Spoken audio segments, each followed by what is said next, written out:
Wholeness, beautiful beings, welcome to my channel. Rashida Silvertree here. Before we get into today's topic, I sound incredibly stuffed and nasally right now, not because I'm sick. It's because I made a kitchen cooking faux pas. So um, I decided to make another rice bowl. And how I was cooking basmati rice, and how I usually do it is I'll turn on the pot, and as the pot is heating, I'll put some olive oil in there, and then I'll add seasoning. Well, I wasn't really paying attention to how much or how high the heat was, and I wasn't paying attention to how much chili cayenne pepper I put in the pot.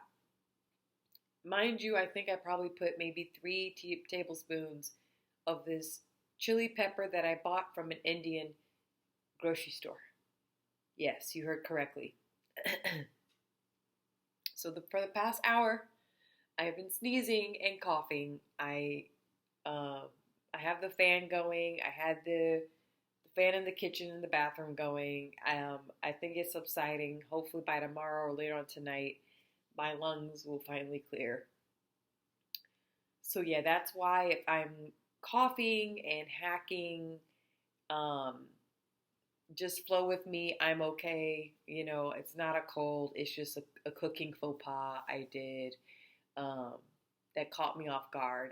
It right when the heat, because the heat was the heat and the chili powder, they don't mix in a hot pot, okay? You need to have water and other stuff, but usually I always start off really low in temperature, but yeah, it's just been kind of difficult. But I'm here and I'm making a video for you all.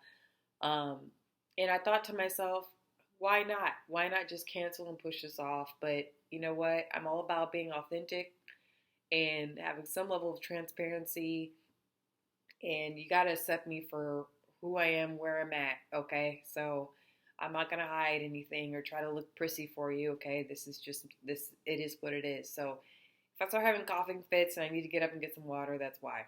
All right. Today, it marks a special moment, actually, the end of July.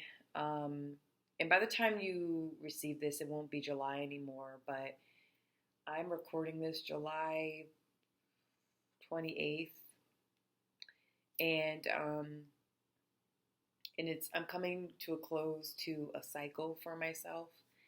And I had this epiphany this morning, taking a swig, kombucha. Oh my goodness. Being an empath, having the gift of empathy. Okay? Empathy, we all have empathy. You would hope all human beings have empathy. However, not all beings do. But there are some of us where our empathy goes, it supersedes itself and it goes above and beyond. Where we feel so deeply and we love so fiercely, but mainly we feel so deeply that it's hard to discern and to filter and to categorize what's our emotional state versus someone else's. Right? So, as a 35-year-old woman now, I've finally come to grips with this beautiful gift. And some people will call it a curse. It's a curse if you don't train yourself how to work with it and develop discernment and to develop self-awareness, self-love, self-care, to integrate your inner childhood wounds. You become highly codependent, and codependency in itself can be toxic.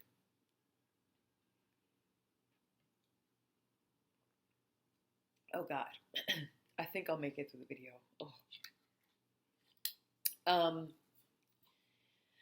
And so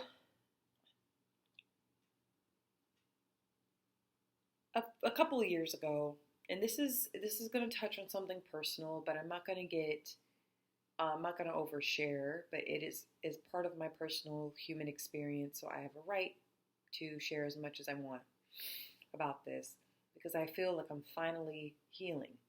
I feel like I'm finally becoming my normal self again, but a smarter, wiser, more grounded and centered person, a better human being for the experience I had a couple of years ago, or I should say a year ago. So the title of this video, the biggest blind spot that I ever had with self-love. About 7 years ago, I mentioned back in 2016, I had one of many major spiritual awakenings or epiphanies, if you will. And this spiritual awakening put me with a certain group of people at the time that opened me up. It opened me up to myself, different aspects of myself. I quit my job. Within 6 months, I was in a car accident.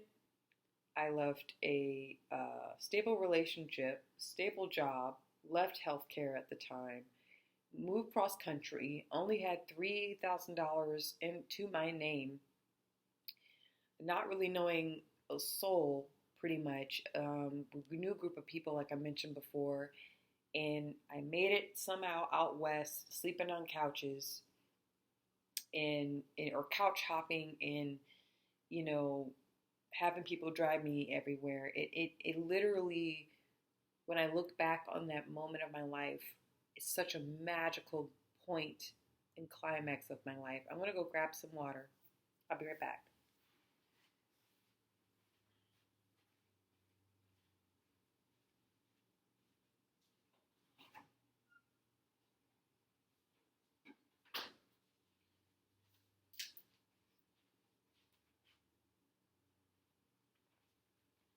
Okay. All right. Water's better than kombucha right now. And so it was such a pivotal, magical point in my life when I look back. And it was all about trusting and discerning and just this activation of the importance of self-care, self-love, and doing what I wanted to do for myself for once. Not doing what I thought would make my parents proud or doing it because I was in a relationship and obligated to,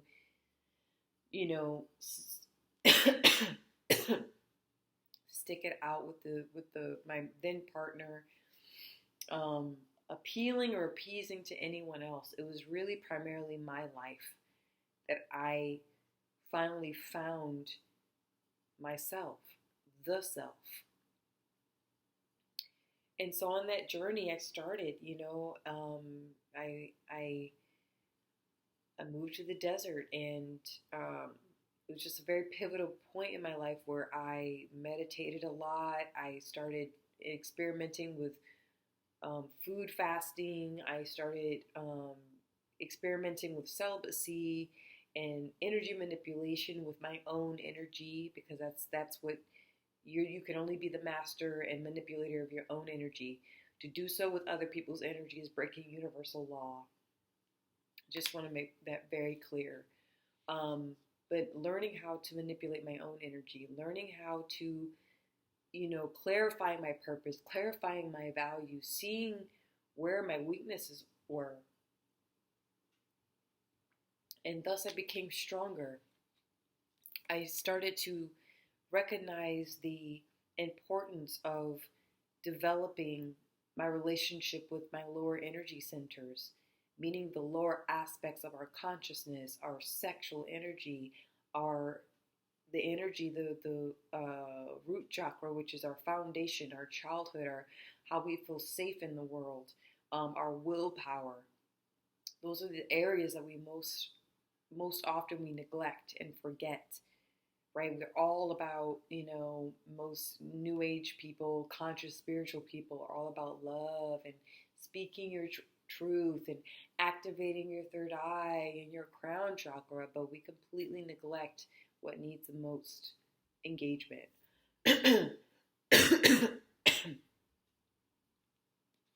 So,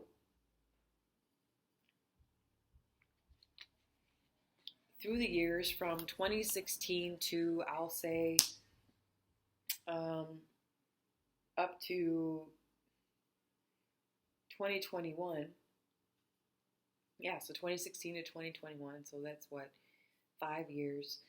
I was a completely different person. I had boundaries. I started recognizing my boundaries. And yes, I was tested for sure. So, and I doubled down on my boundaries even more.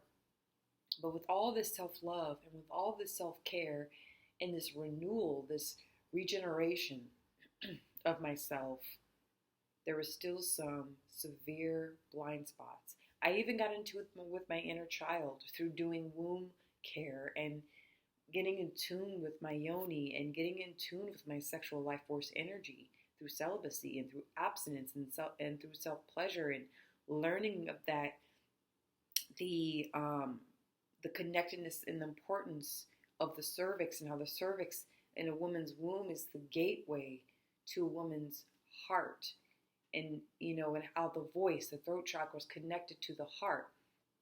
And how when you are activating that gateway, that portal between the cervix and the heart space, you find your true voice, the voice of your soul. And so it was a very powerful time for me. And so I'm all empowered. I'm moving, traveling, trying new things, trusting, developing my discernment. And then I'm pulled towards an area in the States where I just felt a calling. Like I mentioned before in one of my videos, I know how long I'll be anytime I travel, and I'll know how long I'll be at the residence, how long I'll be in the job, sometimes I'll even be in a relationship, to be quite honest with you. I just know it intuitively. And sometimes I fight it, sometimes I ignore it, which hasn't helped me, right?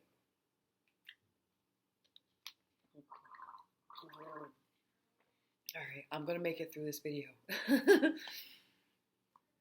And so, I meet an individual, and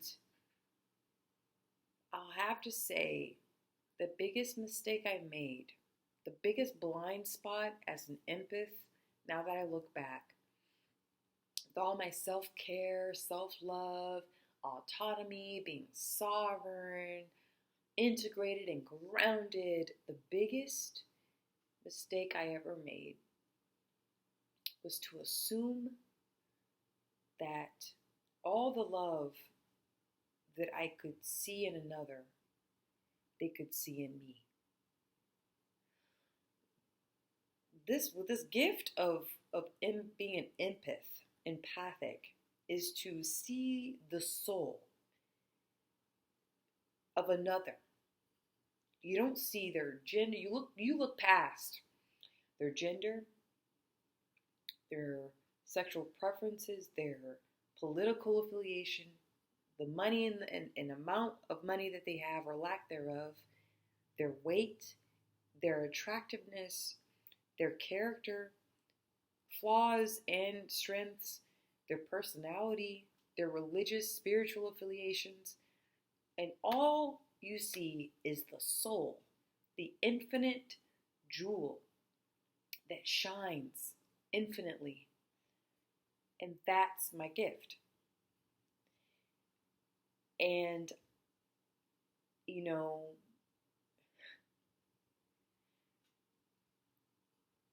you have to sometimes go through a lot of hell to recognize or to strengthen this gift, because it's like you're a golden retriever and you think and it's like, oh, I'm a golden retriever and everyone is going to love me. Everyone's going to love me how I love them. Everyone's going to see my soul how I see their soul. And that is one of the biggest blind spots as an empathic being that I could I could ever confess, right? And it's not even a warning. It's like this is part of your initiation, my dear empaths. You can't ignore this. I promise I'm okay. I won't overdo it with the chili. Next time, I promise. This is so critical and crucial for you all that I wanted to share with you that I feel comfortable with now, because I was in a connection with a being for 2 years of my life, and all of the red flags were there. Women and men do this too. Men will ignore the red flags. Women will ignore the red flags. And when you have the gift of empathy, I mean, being an empathic being, having this beautiful gift, and it's immature, it's not grounded, in your being, you lack discernment and focus and clarity and intuition, you're going to go through some things. And, but when it comes to empaths, we will it's okay. I'm trying to find a perfect example without getting too personal. But it's like all the red flags that one ignores because you fall in love with their true essence of who they are.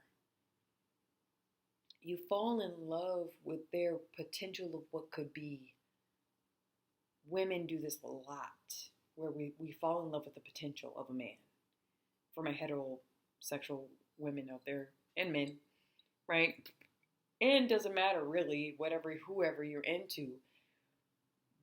You fall, you lose your footing, and you fall for a fantasy. You build an image based off this truth, off of this essence that you see, and you believe at that moment they see what I'm seeing. You assume that they see your true essence and you see their true essence. So all the red flags and all the negative things that surround them mean nothing, because all that really remains is the true infinity of the soul. That is not the case. That is the biggest trap, okay, when it comes to the whole self-love, self-care journey, my dear empaths.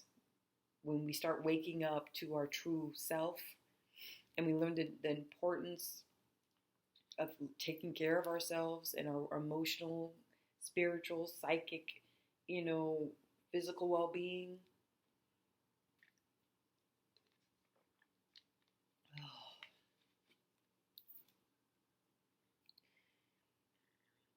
So I fell in love I took the true essence of the person and held it in my hands, placed it inside my heart, and then I entered the void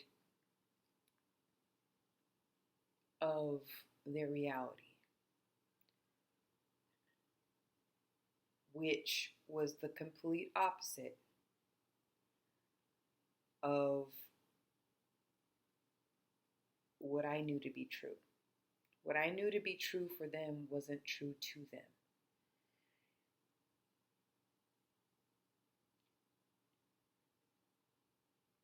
It was a very hard lesson to learn.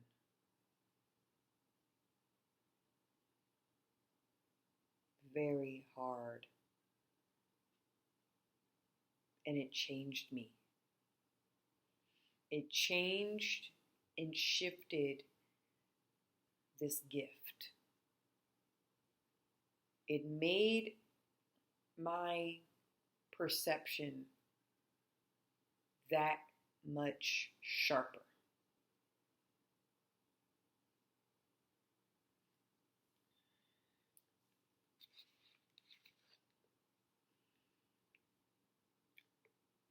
Am I fully healed? Healing is truly about perception and how you perceive your relationship to the things that you experienced, right? Um, I'm in a much, much better space. I feel really great. I feel centered and clear, less emotional about it, you know? But just know that in order to truly activate the full power of this empathic gift, psychic gift, if you're blessed with it, it will be less of a burden once you've been initiated enough. And unfortunately, to know is to suffer. Suffering is life. And it's something we can't really avoid if we want to be here. Um, you know,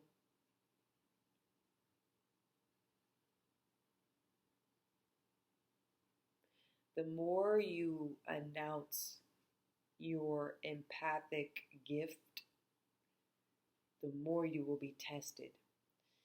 The more that you are tested, the stronger you will become. The stronger you will become, the stronger you become,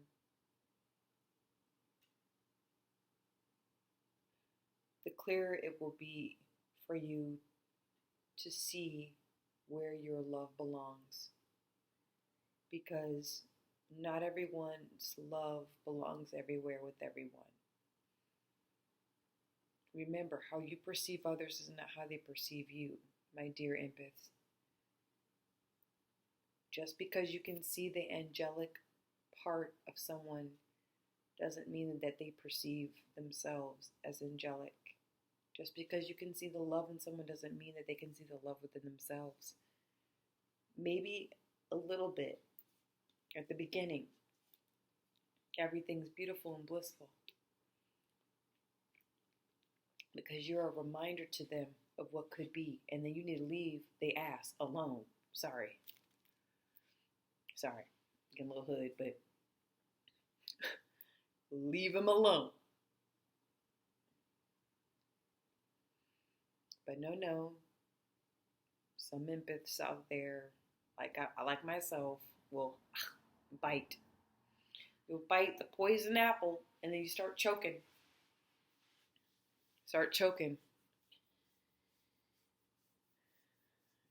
Asking yourself, why are you sick? Why are you choking on this beautiful apple? Forbidden fruit. Not all that shines is meant for you. Not all that shines is meant for you. It's just a reflection of you, and that is all. Not all reflections need to be merged with. You don't need to marry your reflection. You don't need to commit yourself to your own reflection. Just admire it and move on. That's the message. If you made it this far in 24 minutes, I'll try to get better at chopping this down a little bit more to at least 10 to 15 minutes. So thank you. Let me know what you think about that. I hope my coughing wasn't too much. You know, it was my faux pas. I wasn't paying attention. Poured too much chili. Too much fire energy. All right. Thank you. See you soon.